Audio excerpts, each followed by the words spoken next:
اعوذ باللہ من الشیطان الرجیم بسم اللہ الرحمن الرحیم نحمدہ ونصلی علی رسولہ الکریم وعلی آلہ الاطیبین الانجبین الاطہرین الاکرمین اللہم صلی علی فاطمہ وابیہا وبعلہا وبنیہا وسر المستودع فیہا بعدد ما احاط بہ علمک۔ انجمن عباسیہ نگرام سے جڑنے والے تمام افراد اور ان کے پیج سے جڑنے والے تمام ناظرین کی خدمت میں مجھ حیدر عباس رضوی کا تحفہ سلام عرض ہے۔ السلام علیکم ورحمۃ اللہ وبرکاتہ۔ 8 شوال کی آمد پر عاشقان رسول اور آل رسول علیہ السلام پوری دنیا میں صدائے احتجاج بلند کرتے ہیں۔ وہابیوں کے خلاف، آل سعود کے خلاف۔ آل سعود مرد آباد کے نعرے لگانا ہمارا فرض ہے، اور یہی آل سعود مرد آباد کا نعرہ لگانا ہماری اپنی شناخت کا ذریعہ ہے۔ آپ بہت کچھ سنتے رہتے ہیں جنت البقیع کے سلسلے میں۔ آپ نے علماء کی زبانی بہت کچھ اب تک سنا ہے کہ آخر روایات معصومین علیہم السلام میں سیرت پیغمبر اور اصحاب پیغمبر اعظم کے درمیان زیارت قبور کے سلسلے میں کیا باتیں مشہور تھیں اور کیا سیرت تھی ان ہستیوں کی۔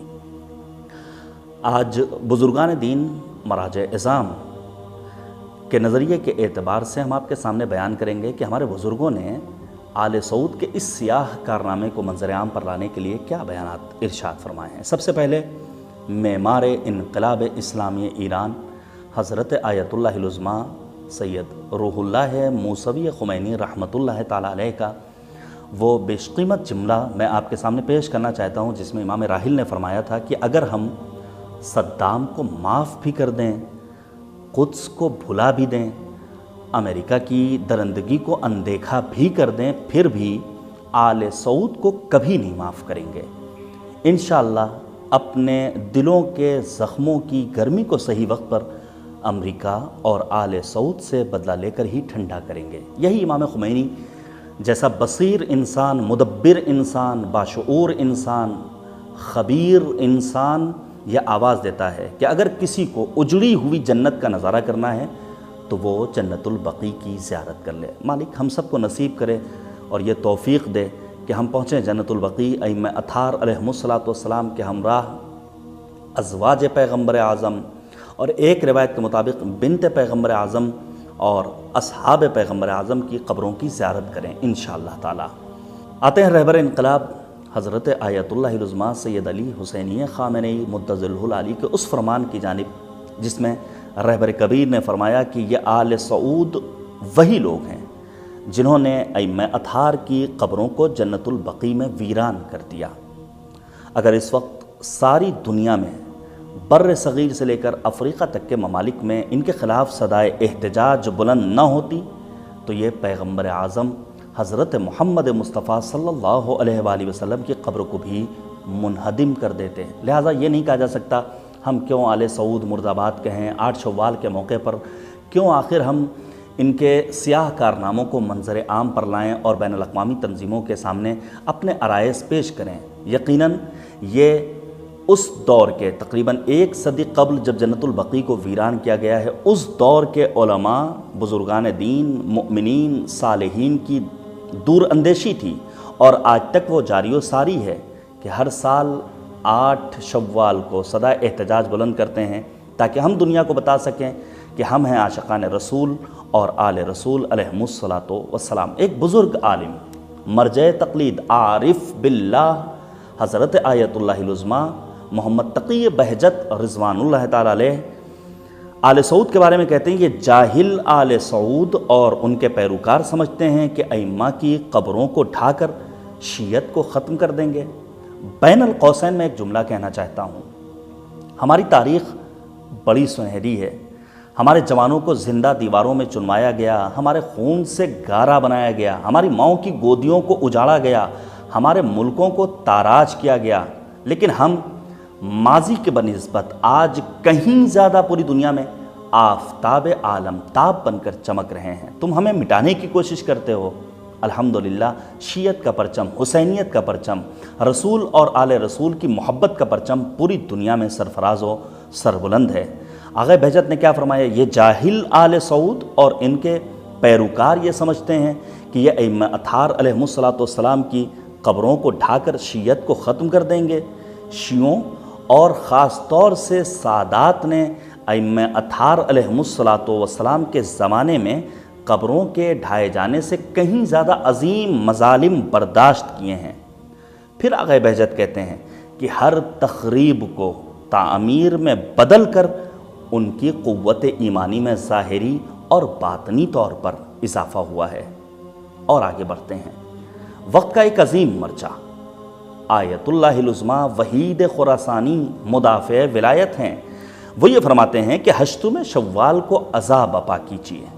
اس کے بعد آغا وحید کہتے ہیں اس دن کو اہمیت دیجیے، انشاءاللہ مسلمین عالم متحد ہو کر آل سعود کے ناقابل معافی جرائم کے خلاف صدائے احتجاج بلند کریں۔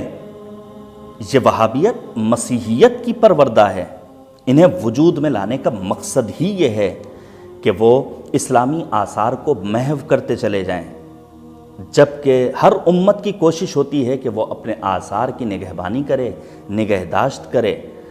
پھر آیت اللہ وحید خراسانی حفظہ اللہ کہتے ہیں کہ میں بین الاقوامی تنظیموں اور حقوق بشر کے نعرے لگانے والے NGOs اور اداروں سے یہ کہنا چاہتا ہوں کہ کیا تمہیں اتنا شعور نہیں کہ یہ آثار دنیا بھر کے مسلمانوں سے متعلق ہیں؟ پھر آخر ایک چھوٹی سی جماعت نام نہاد مسلمان وہابیت کی شکل میں آخر کہاں سے انہیں اجازت ملتی ہے کہ یہ آثار اسلامی کو مٹائیں؟ پھر اس کے بعد آغا وحید خراسانی کہتے ہیں کہ تمام مسلمانوں کا، آپ سب کا فریضہ ہے کہ احقاق حق کے لیے صدائے احتجاج بلند کیجیے، خدا کی نصرت آپ کے شامل حال ہوگی۔ اور آگے بڑھتے ہیں۔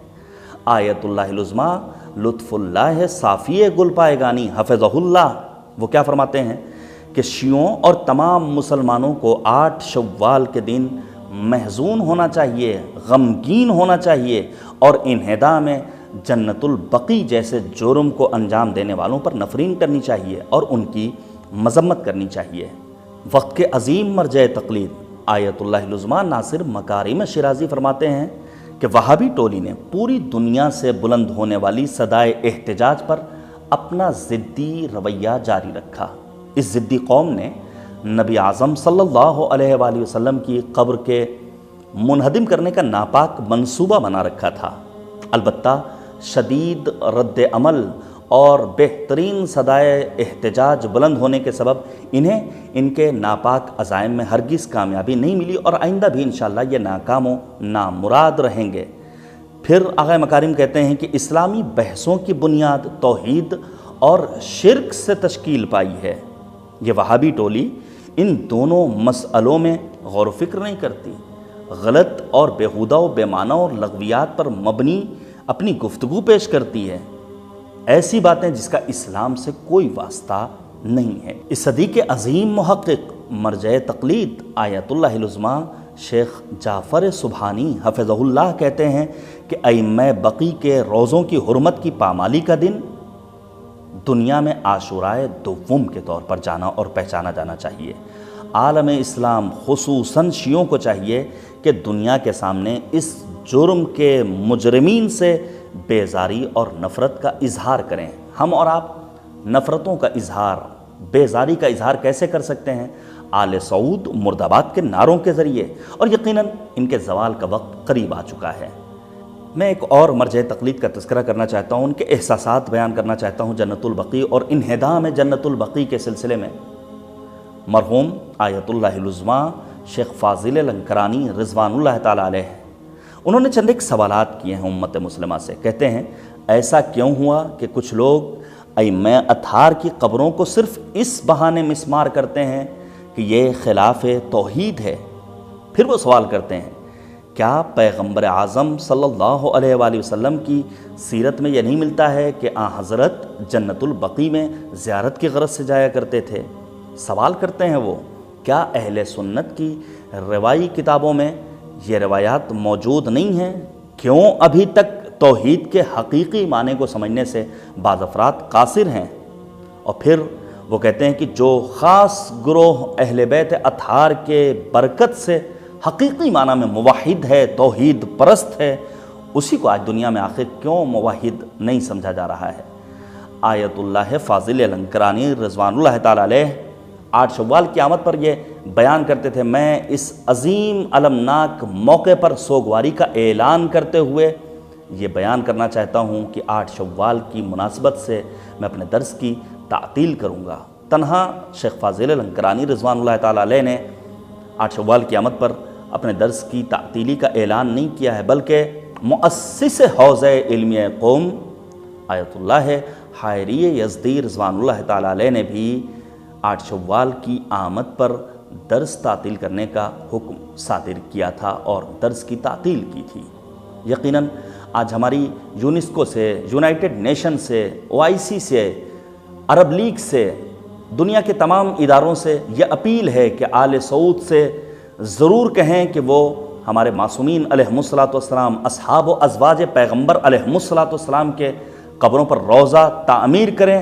اگر وہ تعمیر کرنے کی سکت اور صلاحیت نہیں رکھتے ہیں تو ہم عاشقان رسول اور آل رسول کو اجازت دیں، ہم پہنچیں گے، بارگاہ بنائیں گے، گنبد تعمیر کریں گے، پھر پوری دنیا سے رسول اور آل رسول کے چاہنے والے پہنچیں گے، جب ہسائی کریں گے دامن مراد بھر کر واپس آئیں گے۔ وَسَيَعْلَمُ الَّذِينَ ظَلَمُوا أَيَّ مُنقَلَبٍ يَنقَلِبُونَ۔